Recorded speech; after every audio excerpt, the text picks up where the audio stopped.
Հովհաննես Գաբրիելյանն է, որոշել է Սևանը կտրել, անցնել ողջ երկայնքով, ծովակից ծովագյուղ 74 կիլոմետր, 26 ժամ լող առանց դադարի։ Սա կլինի Հայաստանի պատմության բաց ջրում ամենաերկար լողը։ Հովհաննեսը նպատակ է դրել գերազանցել իր սեփական ռեկորդը։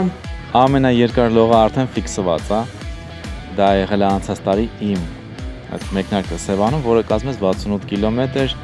էլի եղանակի պատճառով չստացվեց ավարտել։ Այս տարի ես վերագրանցեմ այս ռեկորդը ու համոզված եմ, որ կհասնեմ մյուս ամփ։ Բայց նպատակն ավելին է, քան պարզապես 74 կիլոմետր անցնելը։ 3 անապահով ընտանիքի կիսակառույց տները շինարարական աշխատանքները ավարտին հասնելու համար շարունակում եմ Գևորգի, որ Էվերեստ էր բարձրացել, իր այդ սկսած գործը եւ հույսով եմ, որ շատ մարդիկ կմիանան այս բարի գործին։ Ռուսաստանից հուլիսի 5-ին է վերադարձել Հովհաննեսը, անցյալում թողնելով երկրորդ սերը՝ խոհանոցը։ Հրաժարվել է տարիների ջանքերով ստեղծած սրճարանային բիզնեսից եւ որոշել վերջնականապես հաստատվել հայրենի երկրում։ 20 տարիների ընթացքում ամեն օր ես հիշում էի, որ ես 20 տարի ապրել եմ Հայաստանում։ Բայց երբ որ ես գալիս եմ հետ իմ հայրենիք, ես մի վայրկյան չեմ հիշում, որ ես 20 տարի ապրել եմ այնտեղ։ Միշտ շատ եմ ուզեցել հետ գամ ու անդադ ձգձգվել է, բայց այդ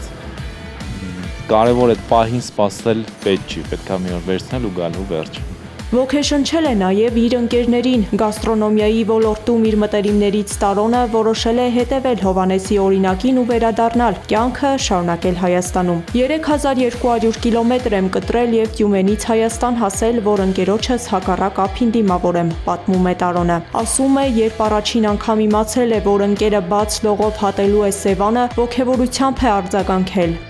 Բարերով չեմ կարա ասեմ, շատ ցենց ոգևորված ենք, անցած տարի չկարեցանք գանք, տխուր ենք, որ չէր կարեցի անցկենալ, բայց ես հետ սաղ ստացվելու անպայման։ Կարինեն եւս Ռուսաստանից էր եկել աջակցելու ընկերոջը։ Մի փոքր անհանգիստ է, որ քամոտ եղանակ է, բայց վստահ է ընկերոջ ուժերին։ Մեծ հպարտությամբ ու անհաբերը սպասում էի, թե երբ է Հովհաննեսը սկսելու լողը։ Սա մեզ համար մեծ իրադարձություն է։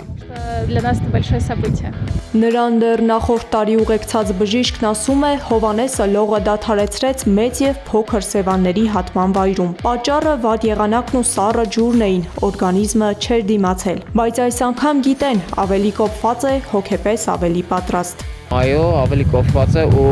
որպես առաջին անգամ այդ խնդիրներ, որոշ նրբություններ հաշվի առնելով, այս պահին արդեն ավելի պատրաստված եմ։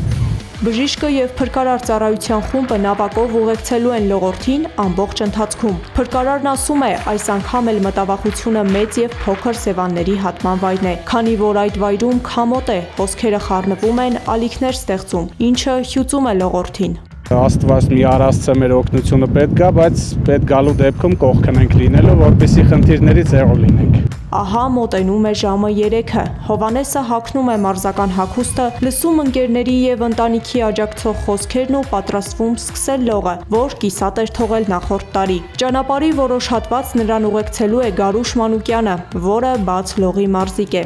Խնդրեցի, որ ինքը ինձ ուղեկցի առաջի 3 կիլոմետրը, ինքը չմերժեց, շատ ուրախ եմ երկար ճանապարհ անցել, ու այդ իրականում շատ մեծ պատժկա է։ 74 կիլոմետրը դեռ առջևում է, բայց Հովհաննեսի համար այս լողը վաղուց միայն Սևանը կտրելու մասին չէ։ Այն հայրենիք վերադարձի, չհանձնվելու եւ կիսատ թողած ճանապարհը վերջացնելու փորձ է։ Հակառակ ափին նրան սպասողները միայն ընկերները չեն, այնտեղ նրան սպասում է նաեւ իր որոշումը մնալ Հայաստանում ու այստեղ շարունակել կյանքը։ Մնում է միայն հասնել մյուս ափ։ Սեդա Գյուրեղյան, Տարոն Ղանդիլյան, Գեղամ Ղազարյան, ABC Media։